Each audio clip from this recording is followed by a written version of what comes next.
I'm a science teacher by profession, but I haven't actually worked since last June because of the pandemic. So I've been sort of sharing my time between climate campaigning and gardening. Resilience is one of the kind of aspects that I look at alongside the climate campaigning as well, because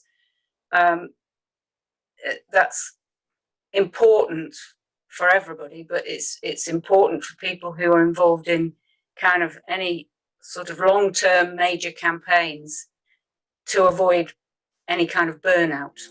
If you have been able to use any of them, either in your personal life or the work you do with others. I could have used some of these at school in my teaching.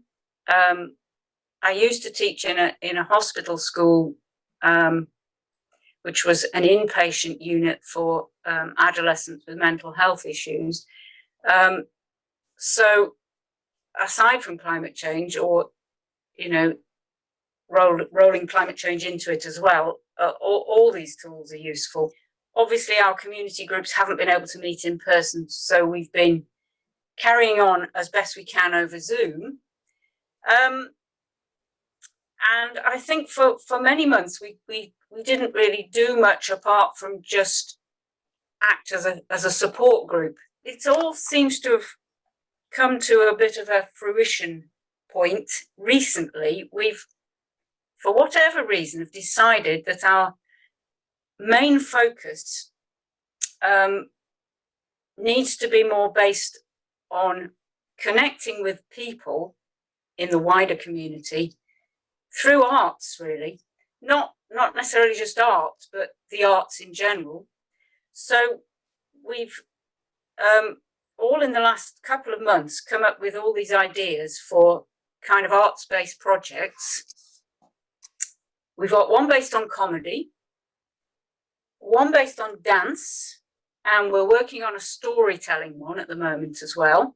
When you're a part of a climate activist group, things can get negative. So you can be protesting about this and protesting about that, and it's all negative because you're telling people not to do stuff. And I think we just came to a conclusion, certainly where we live in a semi-rural area, we don't have big cities, so we don't have large numbers for impactful protests. And we just thought, we'll go the opposite way. We'll just go positive and engage people by doing things. Do you feel more comfortable to reach out to other people who might be able to help you or your community with building resilience?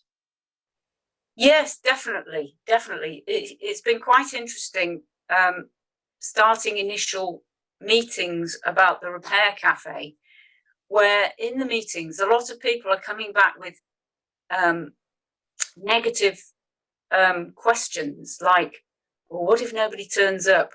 What if this goes wrong? Whereas I'm thinking, I'm not bothered. I'm just willing to get out there and give it a go.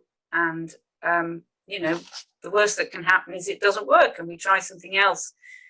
So, yeah, I feel empowered in that way, really. And so if you can reflect back to the workshop and the amazing graphic illustrations that you made during the workshop that recorded the sorts of things we did. Yeah, I developed that technique of taking notes in some work online meetings I'd been to earlier, and I found it helps focus my concentration while I'm actually in the meeting. But afterwards, as a recording, it's so much more powerful. I only have to glance at that now. I've got it here in front of me, and I'm able to remember what it was and what it meant. We're thinking about developing something along the lines of inviting people who are interested in writing and stories to write some short pieces with a climate, with an environment theme.